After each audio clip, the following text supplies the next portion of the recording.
Hello, welcome to Dungeros Podcast. I'm your host Justin. Today we're doing another back issue special. This time we're going to review 90's Image comics. We got Stormwatch Preview, which is an 8-page comic book written by Warren Ellis with art by, what's his name again?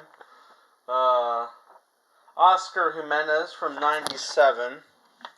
We got Cyberforce issue 5 by Eric Silvestri and Marc Silvestri. This came out in 94. Pitt issue 5, which also came out in 94, if I remember correctly.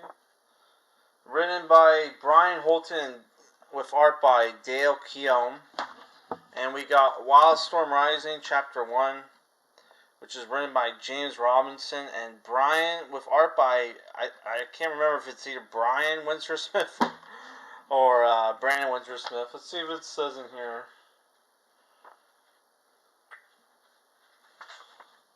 No, it does not. Barry Windsor-Smith, my bad. Barry Windsor-Smith. Which this came with 2 comic train cards, right? Which I almost ripped the comic book trying to get these out of there. So we're gonna review them in the order I read them. Sorry. Yeah, this is Stormwatch. So this comic book, which is I paid $2 for this. This is like an 8-page story. It's called Terminal Zone, which is where this book is about, the Stormwatch, which is run by this guy named Weatherman, who's in charge of Stormwatch, which is a UN Special Crisis Team. They're an international team, right? And they're on this island. They're doing a job for the French Prime Minister to take out these cyborg terrorists, which they totally ripped this off from Appleseed manga, because this looks just like the mechs from Appleseed. If you ever read Appleseed, so you get introduced to the team, the American Fahrenheit, which she looks very ugly. Her face looks very ugly in this picture. She has fire powers, right? You got the Hellstrike, who's like a gas man, who's like from the UK. Not exactly sure where in the UK he's from. Yeah. Next is Fuji, who's also a gas man in a robot containment suit. And then you got Winter, who has like telekinesis. Right, he's like Russian. And you also have Flint, that's her. She's supposed to be black, but doesn't look very black. Right. And at the end of the issue, you find out that the Stormwatch tricked the French Prime Minister into giving them funding. So wow, what heroes these guys are. These are supposedly stuntmen. Yeah, I didn't like this book. One, the art was not very good. Two, they randomly trashed the Americans in the book, right? Which is like, who do you think the audience is? God damn Warren Ellis, man. Oh my god. And like Warren Ellis, dude, you're not like, I don't know, people like Warren Ellis. I think his books are okay, but he's not, he's not as good as people like, Garth Ennis, Alan Moore, Grant Morrison. But maybe I'll check out more Stormwatch books. I think I would rather read the previous Stormwatch team, which was like Battalion, Backlash, and I forget the other members. But yeah, like I think I would rather I'd rather read the previous Stormwatch team, which was, had the art by Jim Lee. Which I did a review of, like, Stormwatch issue 0. So next we got Pitt issue 5. Right. The art is very good, right? This comic is about, like, Pitt stumbles upon these, like, guys being on this woman who's like a con artist, and she turns out to be a demon or monster of some kind who eats the guys who were trying to get back at this grifter because she stole like 10 grand from them, right? So Pitt goes back to fight the demon. The demon turns out to be a woman. He kills her, right? Which, you got some cool art, right? Cool art there. And then, like, he kills her. She goes back to being a woman, right? And then superheroes show up to beat the crap out of Pitt, which, not a huge fan of their character designs. This guy is straight up this, like, abomination ripoff, right? And they also have, like, ninja wannabes, right? And Xavier ripoff. There's the Xavier ripoff. It looks like a mix of, like, Hugo Strange and Xavier from X-Men, right? Yeah. So, like, there's also a secondary story called Trial by Fire that takes place in a post-apocalyptic world where dinosaurs pretty much put, like, humanity, like, to the brink of extinction. These two kids are running from the dinosaurs, and they get away from the dinosaurs, only get attacked by a young dinosaur, and have one of the kids gets his arm ripped off. Very graphic story there. So yeah, I thought this comic was okay. Didn't really have a lot going on, just like in the first Pitt comic. The art is good, but that's pretty much all it has going for it. So really, 5 out of 10. Oh, and this was, not even, like, I'm not giving this a rating because it was, wasn't really nothing going on in that book. So next book I read was Cyberforce issue 5, written by Eric Silvestri with art by Marc Silvestri. The art in this comic is really good. Marc Silvestri is a really good artist. Very Jim Lee-esque, right? And yeah, this comic book had a bit more of a story. You have, like, this ex-agent of, like, Cyberforce or whatever who gets into a bar fight and gets recruited by the CIA to help handle a hostage exchange where, like, one of her, like, friends gets kidnapped by drug cartel, and she has to she wants to save the friend, so she has to betray Stryker from Cyberforce, right? Which there's Stryker from Cyberforce. He's a cyborg with 3 arms, wields like 3 handguns.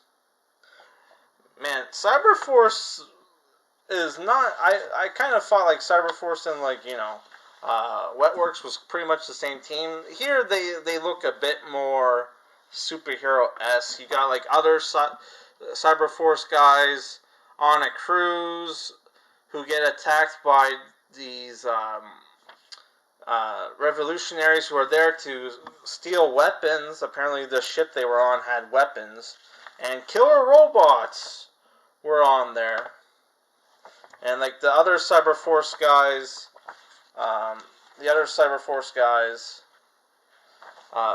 fight the robots, which, cool art there. And what ends up happening at the end of the issue, you get this guy gets a hold of Stryker. that they do the trade-off, and like it ends with Stryker getting tortured. All right. Also, they have like Ripclaw and like Cyblade, who's like the Psylocke ripoff, like fight these vigilante guys in the beginning of the comic, who are like after like drug dealers, right? Which the drugs that the drug dealers are selling is called black crack, which is being produced by, there's the Cyblade ripoff. I mean the Psylocke ripoff. Yeah. These guys are actually good guys, and they're being killed by by our heroes. Which I like this comic book. The art was good. The story had a bit more going on than, hey, our heroes just beating up random vigilantes, right? So I'm giving this like a 6 out of 10, decent read, good art. So next is the Wildstorm Rising, right? Issue 1, which I think we reviewed part 5, which was like a random when we reviewed like the first 9 issues of Wetworks, one of them was part of the Wildstorm Rising crossover event. So in this comic book, just like in a lot of like crossover events, image crossover events, our character, like 2 teams of heroes get tricked into fighting each other. On the left, you have Wildcats. On the right, you have Stormwatch, right? Don't know who that guy, the one dude. And you have this very chaotic fight between the 2 teams. This guy orchestrated the whole thing, which this was pretty cool. Though nobody gets killed, obviously. Though like some people get seriously hurt. Mostly the Wildcat guys. The Wildcat guys, almost like in every like comic book, I see them fight other teams of superheroes. Like they usually get their ass kicked. The only time I have ever seen the Wildcat guys kick the ass of another superhero team, which was in that Wildstorm / DC Comics crossover event, where Zealot kills fucking Batman. Oh my god. But yeah, the action is pretty good. The art's not as good as Marc Silvestri, but the action was very good, right? And then they're setting up like future events here. Void shows up to rescue the Wildcat guys, and then this guy is up to no good. Whoever this guy is, yeah. And they go back to the base. Our heroes go back to the base, very injured as hell, right? And who do they find? The guy who orchestrated the attack. So this was I would say this was a solid 6.5 out of 10. It's a good story. You had the cool action. Definitely want to pick up more of these books. Also, I forgot to mention something in the Pitt comic book. That's the problem when you have to do all multiple takes, right? Look at this bullshit. Pitt watch, right? They're selling Pitt watches. $80. What a ripoff. And also, there's a cool statue. That statue looks cool. I would totally get that statue if I like the character, which I don't. So yeah, good. We got some decent good comics there. They were pretty good. Next, we're gonna open up these packs, which they came with the Wildstorm Rising comic book. All right. So I almost had to rip the comic book to get them. So I just fucking grabbed some scissors. Very oversized trading cards. Oh, they only came with one. Oh my god. Each pack came with one card. So you get a little bio here. The guy's name is Defile. Alright. Art by Joe Chiodo. There's the file there. I don't know. It was okay. See what's the next card is.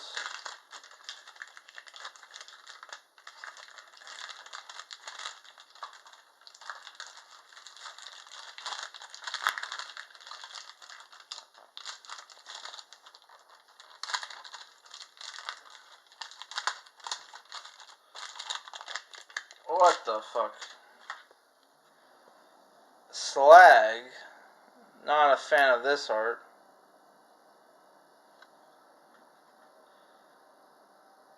Art by, I can't even read this name. Oh, John Van Fleet. Never heard of this guy.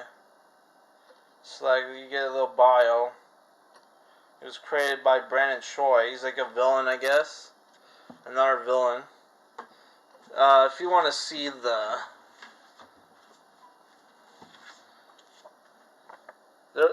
that's the other cards. Look at that Fairchild. Oh my god. Yeah, so yeah, this was a decent back issue special. I would say I liked at least 2 out of the comic books here, right? But I wouldn't mind picking up more Pitt just to check it out, and Stormwatch. But yeah, that's I'm definitely going to pick up more WildC.A.T.S and more Cyberforce. That's for sure, because they look pretty cool. A lot of rule of cool in these comics, which I found out the other day. I've been using the term rule of cool wrong. Apparently, it's like a D&D term, and I've been using the term rule of cool wrong. Rule of cool to me means, hey, like a movie or comic book or whatever. The main selling point of said thing is the cool characters and cool aesthetics, right? And like not a lot of it's very like not a lot going on besides from that, right? So like yeah, so that's what I mean by real cool. Something that looks cool and its selling point is like the cool characters and whatnot. So yeah, I don't know. I like this, but yeah. So for our next comic book review, we're reviewing a DC book. That's how we usually do it. DC, Marvel, and then like indie. So we're back to doing, DC. So we're going to review this next, Green Lantern, the Day the Stars Fell, which is Volume 2 of Grant Morrison's Green Lantern run with Liam Sharp, who is just as good, if not better, than EVS, who's not like a lazy, guy, as far as we know, because he still has a job with DC. At least last time I checked, I don't know. Yeah, can't wait to read this book. Oh, I read the back, and the reason why you have all these different characters is because it's like a multiverse thing going on with this book. Hence why you have the Green Lantern Batman, Green Lantern Dr. Manhattan from like Watchmen, and then you have the one dude from the Green Lantern from Batman Beyond there. Not exactly sure who these other guys are. That kind of looks like Kyle Rayner from the 90's, but I could be wrong. Maybe that's John Stewart. I don't know. Yeah, can't wait to